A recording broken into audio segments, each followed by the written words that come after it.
നമ്മളിന്ന് പറയാൻ പോകുന്ന ടോപ്പിക് സ്ട്രോക്കിനെ പറ്റിയാണ്. എന്താണ് സ്ട്രോക്ക്?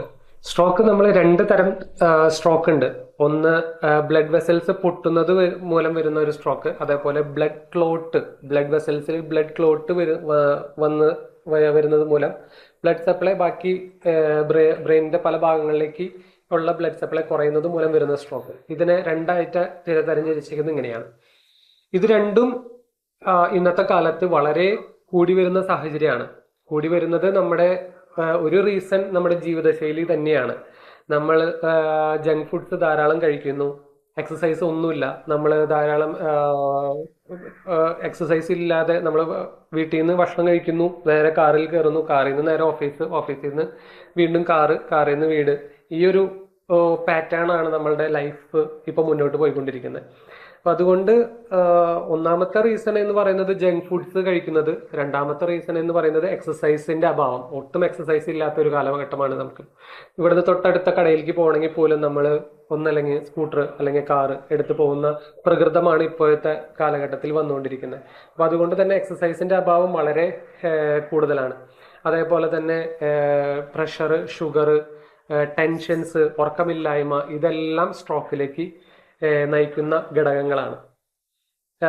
ഇപ്പോ നമുക്ക് സ്ട്രോക്ക് വന്നു കഴിഞ്ഞാൽ എങ്ങനെ തിരിച്ചറിയാം എന്നുള്ളതാണ്. സ്ട്രോക്ക് വന്ന ഉടനെ തന്നെ നമ്മൾ പോയി ട്രീറ്റ്മെന്റ് എടുക്കുകയാണെന്നുണ്ടെങ്കിൽ നമുക്ക് കൂടുതൽ ഒരു പ്രോബ്ലത്തിലേക്ക് പോകാതെ നമുക്ക് തിരിച്ചു വരാൻ സാധിക്കും. ഏറ്റവും അടുത്തുള്ള ഒരു ന്യൂറോ സ്പെഷ്യാലിറ്റി ഹോസ്പിറ്റലിൽ ചെന്ന് കഴിഞ്ഞാൽ അവരൊരു ചെറിയൊരു ഇഞ്ചക്ഷൻ കൊടുക്കുന്നത് മൂലം ആ ബ്ലഡ് ക്ലോട്ട് അലിഞ്ഞ് നമുക്ക് പഴയ പൂർവ്വസ്ഥിതിയിലേക്ക് എത്രയും പെട്ടെന്ന് വരാൻ സാധിക്കും. അപ്പോൾ ഇത് സ്ട്രോക്ക് ആണെന്ന് പലർക്കും വരുന്ന ഒരു ബുദ്ധിമുട്ട് എന്താണെന്ന് വെച്ചാൽ, ഇത് സ്ട്രോക്ക് ആണെന്ന് ഐഡന്റിഫൈ ചെയ്യുമ്പോഴേക്കും 2-3 hours കഴിഞ്ഞിരിക്കും. ഹോസ്പിറ്റലിൽ എത്തിക്കുമ്പോഴേക്കും 4-5 മണിക്കൂറാവും. അപ്പോഴേക്കും നമ്മുടെ മുഖത്തിലെ പേശികളെല്ലാം ഓടിപ്പോകും, കൈ തളർന്നു പോകും, സംസാരശേഷി പോവും, അങ്ങനെ പല കോംപ്ലിക്കേഷനിലേക്ക് പോകും. ഇത് വരുമ്പോൾ തന്നെ നമുക്ക് ആദ്യം തന്നെ കണ്ണൊക്കെ ആകെ മഞ്ഞളിച്ച് പോവും, നമുക്ക് ആകെ തല ഇറങ്ങുന്ന ഒരു ഫീലിങ്സ് വരും. ബ്രെയിനിലേക്കുള്ള ബ്ലഡ് സപ്ലൈ കുറയുന്ന പോലെ നമുക്ക് തലകറക്കം ഫീൽ ചെയ്യും. എന്നാൽ എല്ലാ തലകറക്കവും എല്ലാ കണ്ണു മഞ്ഞളിപ്പും സ്ട്രോക്കിന്റെ ആവണമെന്നില്ല. അതേപോലെ തന്നെ നമുക്ക് സംസാരിക്കുമ്പോൾ ചിലപ്പോൾ ഫ്ലേർഡായി പോവും, തിരിയാത്ത പോലെ വരാം. അതേപോലെ മുഖത്തിലത്തെ പേശി ഒരു ഭാഗത്തേക്ക് കൂടിപ്പോയേക്കാം. നമ്മൾ എന്തെങ്കിലും സാധനം എടുക്കാൻ നേരത്ത് നമുക്ക് ഗ്രിപ്പ് നഷ്ടപ്പെട്ടേക്കാം. നടക്കുമ്പോൾ കാലിങ്ങനെ ഡ്രാഗ് ചെയ്ത് പോകാം. അപ്പൊ അങ്ങനത്തെ പല സിംറ്റംസ് നമുക്ക് തോന്നുകയാണെന്നുണ്ടെങ്കിൽ എത്രയും പെട്ടെന്ന് ഒരു ന്യൂറോളജിസ്റ്റിനെ കൺസൾട്ട് ചെയ്ത് നമ്മുടെ പ്രോബ്ലംസ് പറഞ്ഞ് ഏറ്റവും നല്ലൊരു ട്രീറ്റ്മെന്റ് എടുക്കേണ്ടതാണ്.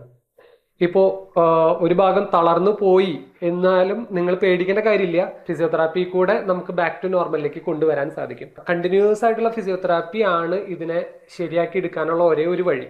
ട്രീറ്റ്മെന്റ് ചെയ്ത് മെഡിസിൻസ് ഒക്കെ കഴിച്ച് ആ ബ്ലഡ് ക്ലോട്ട് അലിയിച്ച് കളയാം. അതേപോലെ തന്നെ പൊട്ടിയതാണെന്നുണ്ടെങ്കിലും അവിടെ ബ്രെയിനിൽ സ്പ്രെഡ് ചെയ്തേക്കുന്ന ബ്ലഡ് അലിയുന്ന രീതിയിലുള്ള ട്രീറ്റ്മെന്റ്സ് എല്ലാം അവൈലബിൾ ആണ്. അത് കഴിഞ്ഞതിന് ശേഷം, ഫസ്റ്റ് എയ്ഡിന് ശേഷം സെക്കൻഡറി ആയിട്ട് നമ്മൾ എപ്പോഴും ഫിസിയോതെറാപ്പി കൂടെയാണ് നമുക്ക് തിരിച്ച് ബാക്ക് ടു നോർമലിലേക്ക് വരാൻ സാധിക്കുകയുള്ളൂ.